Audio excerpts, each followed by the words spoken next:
Well, hello everyone, and welcome to Colony Ship, post-Earth role-playing game. I've been playing the single player of this for a very long time, 15-ish hours. The bridge should be up ahead, best to get ready.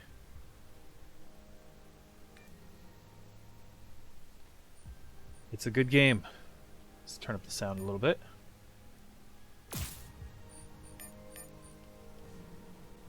Truly a Fallout masterpiece. What's in this charging station? It's an automated maintenance station. We're gonna leave it alone and move on. I see a robot. Detecting an intruder, an ancient combat robot wakes up from its long slumber. Two turrets pop up from the floor, joining the party. There's a maintenance ladder on the left, so you can take a temporary refuge there. Approach, attack, go down the ladder. Let's go down the ladder. Temporary refuge. We can unlock the door, or we can open it with pick lock. We're going to pick it and access this computer system. Despite some basic security measures, the bridge was never expected to be under attack. The dust-covered security console was hardly used for anything other than training exercises. We're going to hack the console. It takes some time and effort, mainly due to the corrupted OS, but the console finally surrenders. It looks like it controls only the turrets. The combat robot was parked here by someone else and designated as friendly. Change the designation. The turrets open fire without warning, taking the robot by surprise. It hesitates for a moment, following some ancient protocol, then engages the enemy, but it's too late. We just did the right thing. And now the turrets have to be fought. And our robot friend is on the other side. I'm going to quickly save here and see if we go into combat. Ah, because I turned on the turrets. They're mine. My friendly turrets. Perfect. And we have a heavy power cell. We'll loot that. And talk to our friend. If we can. We can't. We'll move on to the bridge. Achievement unlocked. The driver's seat. Reach the bridge. Emerging from the maintenance shaft. The first thing you see is Proxima in all its glory. You've seen videos of Earth, but the blue planet left behind long ago never had the same effect on you as what you see now. The swirling brown planet may not look as Earth, but it will be the only home the colonists will ever know. We've arrived. This is it, Thea says reluctantly. The end of our journey. Took it long enough. Better late than never, my father used to say. We're here now, and that's what matters. You're right. That's the only thing that matters now. Evan says, it wasn't right here all along, yet nobody knew. The bridge was sealed. They paid for it in tenfold. They did, agrees Evans. Talk to Zeta. Zeta is staring at the planet below, her expression perfectly neutral. How long did you know? We did not know. The outcome was likely, but not the only possibility. But you knew about the maintenance tunnels. The access point was sealed off until you deactivated the security system. Where did you get the access card? Tanner found it.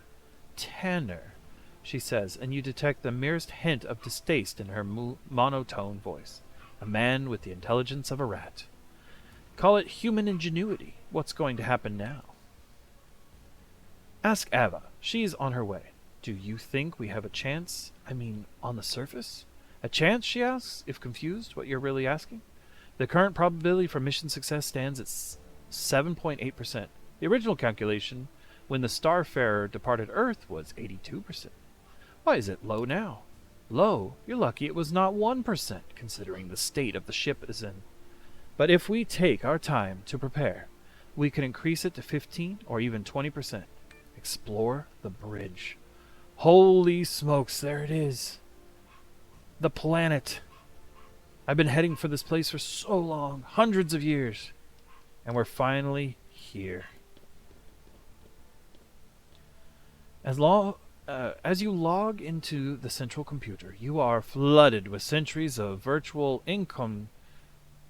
incomprehensible data about the Proxima Centauri, all transmitted to the ship by the network of ancient deep space probes still orbiting the planet. Even with centuries of your own, you wouldn't be able to parse, let alone understand everything, you wouldn't be able to parse everything that the probes have uploaded. Still, you can try to scan the report and learn what you can. Alright, the natives. A choppy and oddly angled recording shows you a skinny, long-limbed anthropod with an elongated skull, dressed in something approximating a toga, wide-set eyes on flat, inexpressive face gaze impassively at you from the screen. In its knobby three-fingered hand, he holds a strange staff, perhaps a mark of his rank or station. This handsome fellow is undoubtedly an upward-walking biped, but nobody would mistake him for a human. There was a note here. The AI flagged a previously uncategorized phenomenon, something about unusual energy waves. Look for more info on the subject. A drone flying over one of the ingenious settlements detected unexpected harmonic waves of uncertain origin. The AI requested a sophisticated scan, sending the drone on another flyby. Unfortunately, the drone suffered an unknown malfunction and crashed. Right after the recording, an energy spike within the same resonant wave. Keep reading. The AI filed the incident report, stating that there's a connection between the mysterious energy waves and the great desert stone that shades the natives' town. While its analysis was inconclusive, the AI cataloged the phenomenon as psi amplification. Probability 67%. Could this be Proximity's true gift to their children? The gift denied to more industrial children of the Earth, whose tool-making skills drove them to dominate their environment and eventually the entire planet? The people of Proxima won't need sharpened stones to hunt and cut if they can do it with a mere thought. Alright, let's look at the space probes. A large metal sphere filled up the screen, rotating with instrumental slowness. Incremental? A regulator header informs you that it is an Outstrider-class probe carrying 12 survey drones controlled by a distributed AI. The drones are long gone, and the AI has been severely degraded as well, but thankfully the report is collected are still intact. The digital mountains of the data wait at your fingertips, spanning geological, graphical, geochemical, minerals. The AI made good use of its time, and now some lucky soul finally gets to read through it all, or not. The planet? Proximity B appears on the screen in all its arid glory. A linked habitability study tells you that this world is no Eden, but a savage land to be tamed by savage settlers. An outdated map of ingenious settlements suggests the planet is sparsely populated, probably because of the hostile conditions. With plenty of land for newcomers, there's hope that humans may settle here without too much bloodshed. The landing zone was already have been selected, the results of hundreds of different scenarios evaluating and discarded. According to the now defunct AI, this is the only colony's best hope for success, or it would have been had we not lost most of our manpower, technology, and know-how during the voyage. Still, the zone is undeniably a beauty, rich in resources. A flash of green that promises water, close underground, and there is spitting distance a native town with lanky inhabitants staring up at the distant camera. The dawn has finally come, and you are the first to see it. The deep space probes. Oh, it's there we go. Time-lapse, swarm of tiny dots representing tribal migration crawling everywhere like ants, occasionally blinking out of existence to be replaced by new generations. The view changes to show scattered clusters of rock formations which offer the only shade and access to resources in the endless desert. Migration patterns shift as the inhabitants congregate around these formations. Their camps grow into settlements as they give up their nomadic ways, digging underground to escape the oppressive heat of the surface. To your eyes, the resulting town looks more like primitive dig sites than a living civilization. Suddenly, the camera zooms in on one of the settlements, revealing every detail. The reason the AI chose to focus here is plain. A monolith raised by the natives is inscribed with the image of a new strange moon that appears in the sky one day. Looks like the ship's arrival hasn't gone unnoticed. In the final stages of the vital survey, the settlement grows into a town. Several conscript walls making its steady expansion. The rocky spires are chiseled into hexagonal shapes, leaning over the town at odd angles. An appended note estimates the population at 12,000. The planet-wide estimated 2.1 million. As of the last report nearly a century ago, so at least 3 million inhabitants now. If they stand together, the Terrans are doomed. So we got that one. Navigation? With your attention on the screen, you almost missed it. A small port with faded letters spells bridge officer circling it.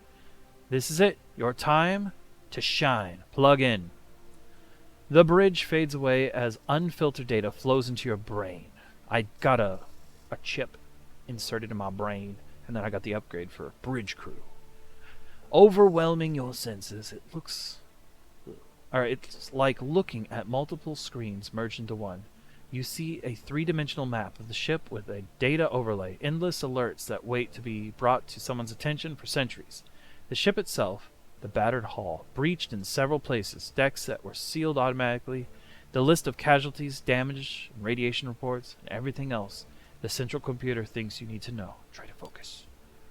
Your mind is untrained, and your first attempt to navigate the interface fails, leaving you dizzy and disoriented. You stumble into the dark for hours, trying to do what an experienced bridge officer could do intuitively in seconds, and eventually reach your destination. Landing the ship is a relatively simple affair, mainly because your role here is that of a living authenticator.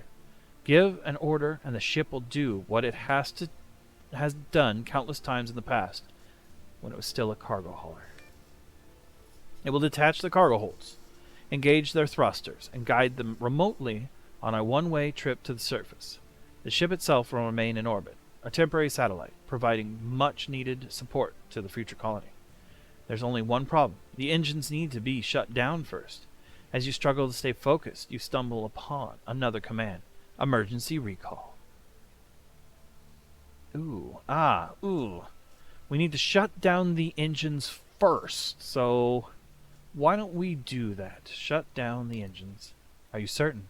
The consequences of dumping the cargo holds and unprepared colonists onto Proxima might be disastrous. Maybe not. What was the emergency recall? A cargo hauler is in distress can recall home if no bridge officer is available to give orders. What that means is that even an untrained officer like you can send the ship back to Earth. While exploring other emergency protocols, you stumble upon the already familiar lander from the mission control. Get more info on the lander. More than a simple ferry, this lander is a mobile command center with its own power generator and a life support system designed to keep 20 colonists going for up to 90 days. A smaller crew could probably last 6 months or more. Activate the lander's controls. The lander is ready for launch. Back to navigation. I don't want to do this wrong. Shut down the engine. Send the ship back to Earth. Check the lander's status. Travel to mission control. So we've activated it. Let's go examine this console over here real quick. The walkway's gone. The terminal controlling it damaged beyond repair. The doorway at the other end of the bridge is sealed shut to ensure that nobody would be able to reach it. Let's talk to our friend. Can't. There's no other consoles to look at, and there's that beautiful planet to see. Alright. We'll go down this ladder here. Secure the bridge, Ava commands, and several heavier and heavily armed monks step forward. Did you know the ship had arrived at Proxima long ago? That we've been in orbit for years? I suspected, now I know. This changes everything. It changes nothing. The cyborg says flatly, we cannot land the ship right now. Why not? Because this isn't the end of our journey. As difficult as everyone finds the ship life, the first months and years on Proxima will be much harder. Can you breathe the air, drink the water, digest their food? What about unknown viruses and bacteria? Then there's the native population to consider. We don't know if the natives are hostile or not. The odds of the natives welcoming us with open arms are very low. We won't be able to fend them off while fighting each other. Maybe that's what we need to unite. Are you willing to bet the fate of the colony on a maybe? Then what do you propose? We'll repair the remaining shuttles and use them to scout out surface and get necessary samples. Then we'll run immunization diagnostics and generate vaccines for whatever seems deadliest. When the facility has been restored to its functional or factory purpose and the colonists have been properly trained, once we are all united under one ideology, then we will be ready. Is that all? Guess I'll get back to my things. We will take our time to prepare rather than rush in and be killed off by Proxima's vision of dysentery and cholera. The habitat isn't going to like that. It doesn't matter what they say. We control the bridge now, and without proper authorization, no one can initiate landing sequence.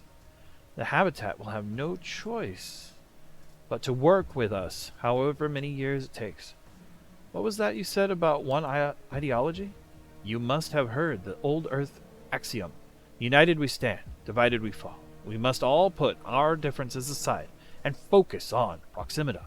It's our best, maybe our only chance for survival. That will never happen. The Brotherhood, the Protectorate, the Church, there's a thing of the fractured past now. Now that we've arrived, we've replaced them with a new ideology and a new identity and ideology best suited to survive Proxima. The Pilgrims of Terra, united by origin, history, purpose, the Brotherhood will see it a strive for freedom, the Protectorate devoted to the mission, the Church, religious undertones. It will not take long at all. What do you want to do? Return to the habitat and deliver the news. Wait for her to leave. What do you think? She isn't wrong. We can't land now. If we rush into it and something goes wrong, then all this would have been for nothing. We only have one chance to do it right. If we fail... I don't know, says Evans, scratching his head. She isn't wrong, but how long do we wait? Good question. Let's wait and see then. Alright, we need to travel to Mission Control. The bridge has been sealed up. I just gained access to it.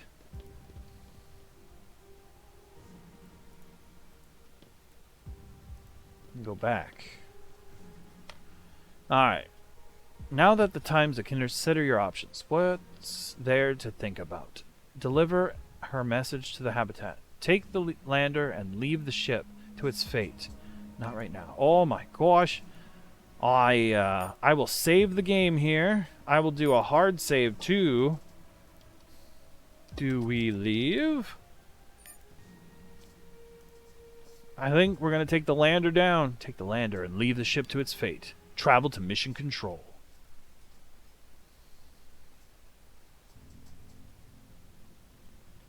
We're in a lander. Oh, Luther. He's still here. This is a gentleman that wanted us to teach him the history. I never thought I'd be sitting here one day. Buckle up. We're going for a ride. What do you mean? Asked Luther, confused. Explain the situation. What's that about the monks and everyone else? They'll land when they are good and ready. I'm ready now, so I'm going first. Are you sure this thing can land? No. Do you want to find out? I guess so. When are we leaving? Now. Find the main terminal. Right here. The terminal comes to life when you touch it. All systems are go. You coming? Might as well, says Evans, scratching the back of his head. I knew I could count on you. It's my only chance to see Proxima. Faith says, welcome aboard. Let's go then. Proxima waits. Game end. Initiate landing. or launch sequence. Achievement unlocked. I'm out of here. Take the lander. The lander hustles through the atmosphere, shaking and groaning, threatening to fall apart around you. The last 2 sputtering thrusters are on the verge of failure, when somehow the lander strikes ground. She hits hard and will never fly again, but the passengers and cargo are luckily unharmed. The onboard computer wastes no time in establishing a link with the ship and transmitting every bit of data it can gather. Responding to a request for water and ore extractors, the ship jettisons the cargo hold that contains the factory, causing widespread panic in the process, and sends it down to the surface. None of this